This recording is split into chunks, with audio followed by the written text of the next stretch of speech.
ఈరోజు కేటీఆర్ గారు ప్రెస్ మీట్‌లో చాలా స్పష్టంగా చెప్తున్నారు. ఇదే అంశాన్ని నిన్న బీజేపీ మాజీ ఎమ్మెల్యే రఘునందన్ గారు కూడా ఈ 4 పేర్లతోనే రేజ్ చేశారు. ఆయన కూడా అదే అంటున్నారు. ఇవాళ కేటీఆర్ గారు కూడా చాలా స్పష్టంగా దాన్ని చెప్పడం వాళ్ళ వాదనకు ఒక బలం అనేది వచ్చింది. అంటే కేవలం ట్యాపింగ్ కేసులో కేసీఆరే ఎందుకు, అప్పట్లో ఉన్న ఆఫీసర్లు ఎందుకు క్వెషన్ చేయలేదు? శివధర్ రెడ్డి గారు అవ్వచ్చు, మహేందర్ రెడ్డి గారు అవ్వచ్చు, రవిగుప్తా గారు అవ్వచ్చు, సజ్జనార్ గారు. వాళ్ళ మీద ఎందుకు బాధ్యతలు లేవు? అదే ఆఫీసర్లు అప్పట్లో మా దగ్గర ఉన్నారు, ఇప్పుడు మీ దగ్గర ఉన్నారు కదా అన్నది క్వశ్చన్ వచ్చింది. దాన్ని మనం ఏ విధంగా అర్థం చేసుకోవచ్చు? అంటే ఇది ఒక రాజకీయంగా మలుపు తిప్పుదామనా, లేదు ఈ కేసును పక్కదో పట్టిద్దామని అనుకోవచ్చు? కేసును పక్కదారి పట్టేయడం ఆయన చేతిలో లేదు. ఇప్పుడు వాళ్ళ కేసు పెట్టాలని సీరియస్గా ప్రభుత్వం నిర్ణయం తీసుకున్నప్పుడు దాని మూలాల్లోకి వెళ్ళాల్సి వస్తుంది. నాకు తెలిసినంత వరకు ఎమర్జెన్సీ కాలం నుంచి కూడా నా ఊహకు అందినంత వరకు ఫోన్ ట్యాపింగ్ అనేది చేయని ప్రధానమంత్రి కానీ ముఖ్యమంత్రి కానీ భారతదేశంలో లేరు. ఎమర్జెన్సీ ముందు 1975లో స్టార్ట్ అయిందే దాని నుంచి కదా? దాని నుంచే ఇందిరాగాంధీ టైం నుంచి. అంటే నేను కూడా ఆ టైంలో గ్రాడ్యుయేషన్ అప్పుడు నేను విన్నాను.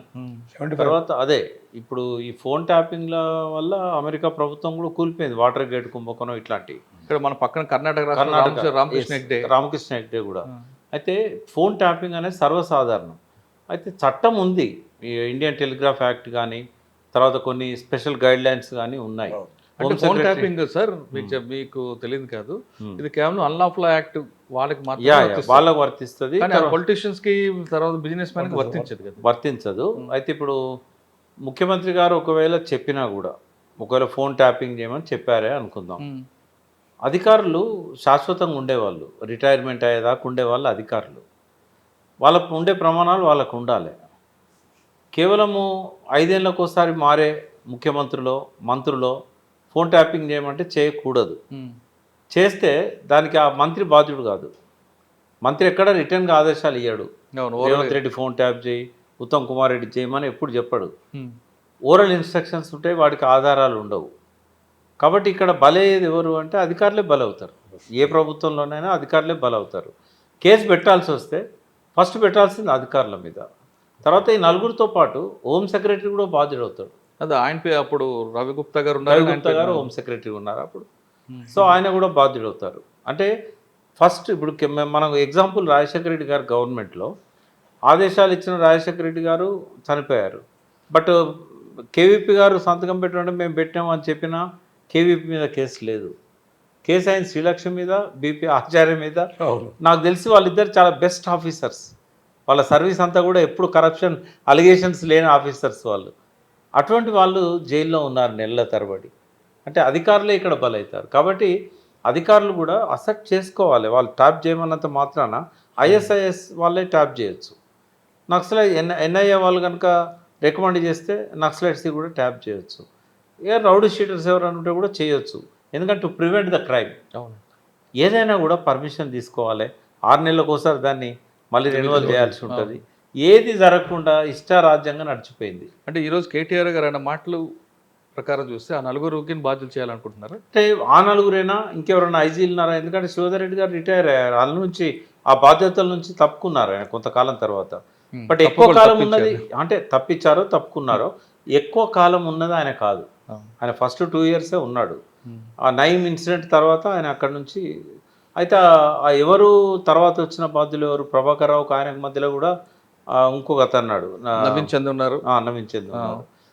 బట్ ఎప్పటి నుంచి ఎప్పటిదాకా జరిగింది ఇది ఈ ఫోన్ ట్యాపింగ్? ఆ కాలానికి సంబంధించి హోమ్ సెక్రటరీగా రవిగుప్తానే ఉన్నాడా? బుర్ర వెంకటేశం ఒకసారి ఉన్నాడు, ఇంకెవరో ఉన్నారు, ఒక ఐపీఎస్ ఒక అతను ఉండే. వీళ్ళందరూ కూడా అందులో అవుతారు. నలుగురే ఎట్లా అవుతారు? ఈ మొత్తం 9.5 కాలంలో ఈ నలుగురి బాధ్యతలలో కనీసం ఒక 10-12 మంది. కేటీఆర్ గారు నలుగురు పేర్లు ఎందుకు మాట్లాడారు అంటే ఎగ్జాంపుల్ చెప్పాడు. ఆయన డీజీపీగా మహేందర్ రెడ్డి తర్వాత వచ్చాడు. అప్పుడు ఆయన సిటీ కమిషనర్ ఉండే. అవును, మరి అంతకుముందు ఉన్న డీజీపీ అనురాగ్ శర్మ కూడా ఉన్నాడు కదా శివధర్ రెడ్డి గారు ఉన్నప్పుడు. వీళ్ళందరూ కూడా వస్తారు కదా. టోటల్ 10-12 మంది. సీఎం గారు ఆదేశాల మేరకు చేశారు. అధికారుల బాధ్యులు కారా అంటూ కేటీఆర్ గారు ప్రకటించారు, రైట్? కానీ వాళ్ళని ఎందుకు చేయాలండి? డీజీపీకి ఏం సంబంధం, ప్రిన్సిపల్ సెక్రటరీ హోమ్కి ఏం సంబంధం, ఎస్ఐబి ఇన్ఛార్జ్కి ఏం సంబంధం? అంటే యాజ్ పర్ టెలిగ్రాఫ్ యాక్ట్ ప్రకారంగా వాళ్ళంతా నేరస్తులు అవుతారు ఒకవేళ అది ప్రూవ్ అయితే. నిజంగానే ఫోన్ ట్యాపింగ్ చేశారు అనే ఆధారాలు దొరికితే.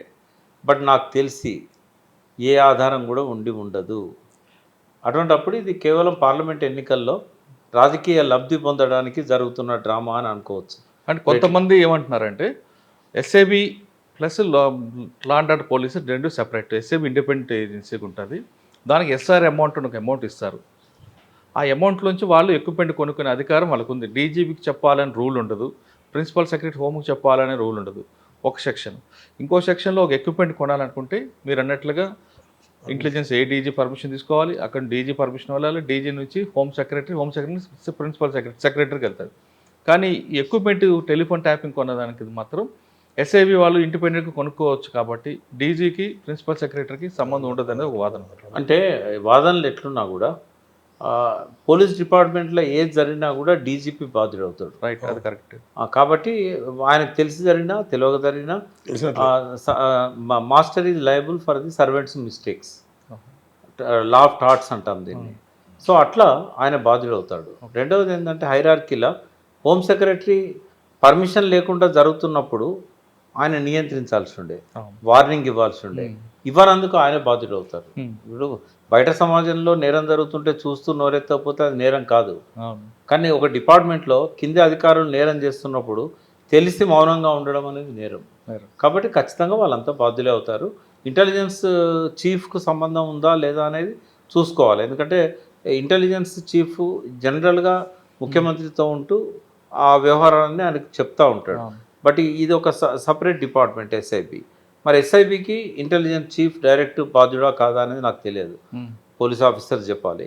బట్ అక్కడ సజ్జనార్ ఉన్నాడు కొంతకాలం, దీనికి సపరేట్ టాస్క్ ఫోర్స్ లాగా పెట్టారు. అది పెట్టి సాధారణంగా అప్పుడు రెండు కలుపుదాం క్లబ్ చేద్దాం అరవింద్ గారి టైంలో చూశారు. ఇంటెలిజెన్స్ వేరు, గ్రేహౌండ్స్ వేరు, ఎస్ఐబి వేరు, కౌంటర్ ఇంటెలిజెన్స్ వేరు, 4 ఉంటాయి. పొలిటికల్ ఇంటెలిజెన్స్ వేరేగా ఉంటుంది. ఎస్ఐబికి గ్రేహౌండ్స్కి ఒక కోఆర్డినేషన్, ఇంటెలిజెన్స్కి మన కౌంటర్ ఇంటెలిజెన్స్ వేరేగా ఉంటుంది. ఈ 4 ఏజెన్సీలు డిఫరెంట్ అవుతున్నాయి. కాబట్టి మన యాదవ్ గారు డీజీ ఉన్న టైంలో అరవింద్ గారు ప్రపోజల్ తీసుకొచ్చారు. అందరూ అల్టిమేట్గా చేసేది గవర్నమెంట్ కోసం కాబట్టి కౌంటర్ ఇంటెలిజెన్స్, గ్రేహౌండ్స్ ఈ 3 కలుపుదామని అక్కడే క్లాష్ వచ్చింది. సరే ఒకసారి దాని గురించి పక్కన పెడితే సర్వేశ్వర రెడ్డి గారు ఉన్నారు. సార్ చెప్పండి సార్, నా ప్రకాష్ గారు చెప్తున్నట్లుగా డీజీ గారి నోటీసులు లేకపోయినా, ఆయనకు సంబంధం లేకపోయినా ఇష్యూ జరుగుతున్నప్పుడు ఆయనకు తెలియకుండా జరిగిందని అంటే ఆయన ఫెయిల్యూర్ అనుకోవాలా, కంట్రిబ్యూషన్ ఆఫ్ నెగ్లిజెన్స్ అనుకోవాలి, ఫెయిల్యూర్ అనుకోవాలి, ఇన్కంపిటెంట్ అనుకోవాలి, ఇన్ఎఫిషియెంట్ అనుకోవాలి, దేనికి పనికిరాడు అనుకోవాలి. ఎందుకు చెప్తున్నంటే టైం టు టైం ఎస్ఐబి చేసే ప్రతి పని కూడా డీజీ నోటీసులు పెట్టి చేస్తారు. ఆయన నోటీసులు లేకుండా ఏదీ కాదు, over it maybe any DG ఉండొచ్చు, ప్రతిదీ వాళ్ళకి పెడతారు. తర్వాత ఇనిషియేటింగ్ అథారిటీకి వాళ్ళు ఏమైనా కొనుక్కోవాలి, పర్చేసింగ్ కూడా మిషన్స్ ప్రతిదీ కూడా పర్మిషన్ తీసుకోవాలి. ఇల్లీగల్ పోయి డబ్బులు ఉన్నదని పోయి ఎస్ఆర్ అమౌంట్లకు పోయి అడబెట్టేసి తీసుకొచ్చేది కాదు. అది ఇది వెరీ సీక్రెట్ ఆర్గనైజేషన్. అది ఇప్పుడు ఎక్స్ట్రీమిస్ట్ ఆపరేషన్స్లో కానీ, తర్వాత దాంట్లో టెర్రరిస్ట్ ఆపరేషన్లో కానీ ట్యాపింగ్ కావాలంటే మాత్రం పర్మిషన్ తీసుకోవాలి. త్రో ప్రాపర్ ఛానల్కి ఉంటుంది, కానీ త్రో ప్రాపర్ ఛానల్లో పోతుంది.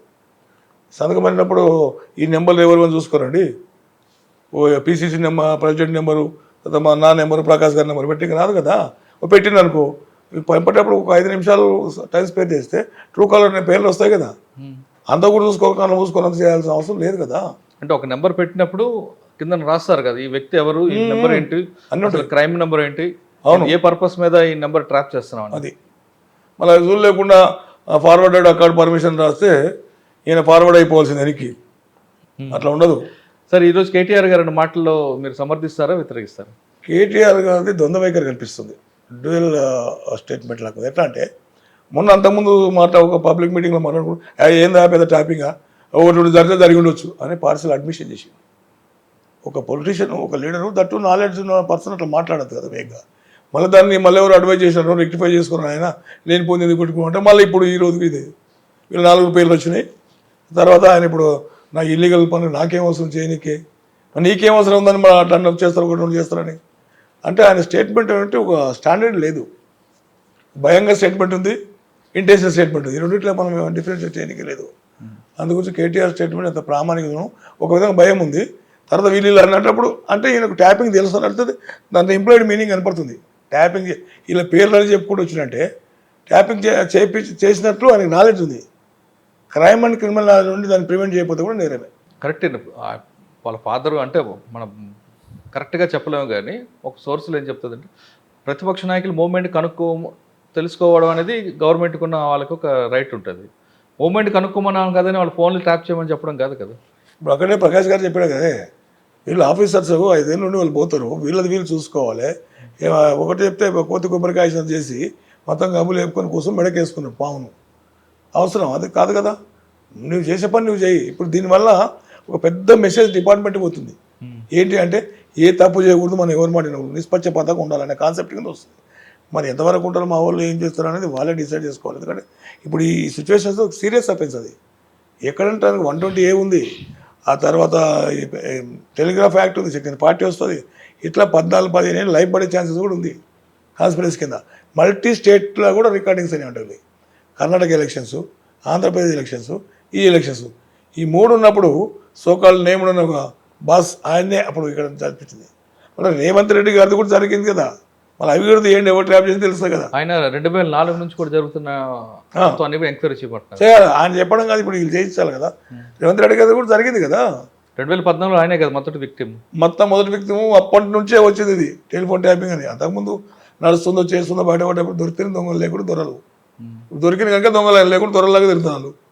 అందు గురించి అప్పుడు చెప్పిందని రేవంత్ రెడ్డి గారు దాంట్లో కరెంట్ తీస్తే అప్పుడు ఎవరున్నారు, ఎవరెవరు ఏ పొజిషన్ ఉన్నారు, ఏం చేసినారు అంటే వాళ్ళని కూడా అందరినీ అరెస్ట్ చేసి రిమాండ్ చేయాలి.